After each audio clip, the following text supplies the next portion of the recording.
More people are migrating than ever before, posing enormous challenges and opportunities for individuals, countries, and the entire world. Now, more than 250 million people live outside their country of birth.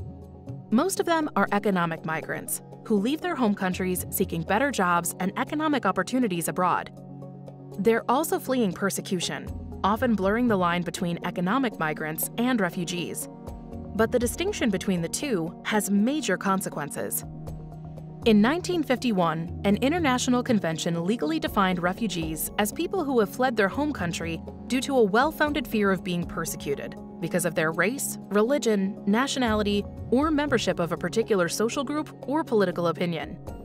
It gave them specific rights and protections, including access to healthcare and education.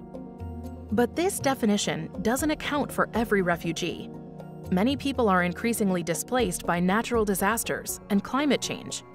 And despite the international convention, it's typically individual countries that decide whether to recognize migrants as refugees and grant them legal protections. An asylum seeker is a person who has requested recognition as a refugee and whose claim has not yet been assessed, a process that can take years. Not all migrants are willing or able to leave their home countries.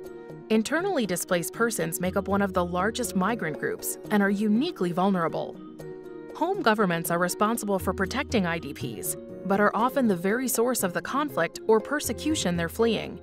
And intervention by foreign governments and organizations is challenging because of sovereignty, the principle that individual countries should generally have complete authority within their borders.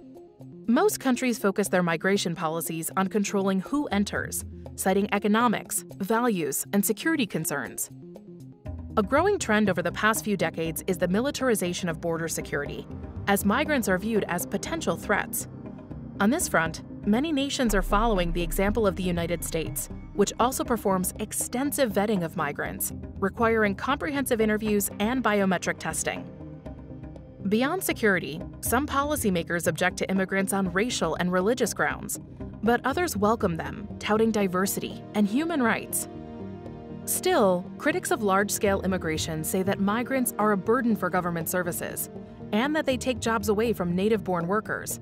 However, migrants can provide a major boost to countries' economies, filling labor and skill gaps, while bringing new ideas and an entrepreneurial spirit.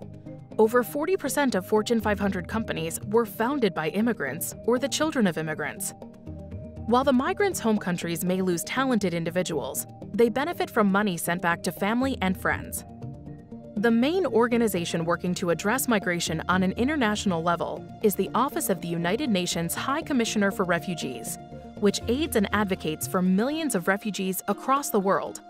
But the organization relies solely on voluntary contributions, and resources are limited.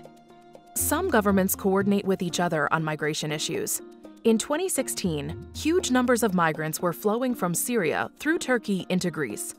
But Turkey and the European Union struck a deal allowing Greece to send undocumented migrants back to Turkey. In exchange, Turkey would send some vetted Syrian refugees to Greece for resettlement in the EU, which also provided billions of dollars worth of economic aid to Turkey as part of the deal.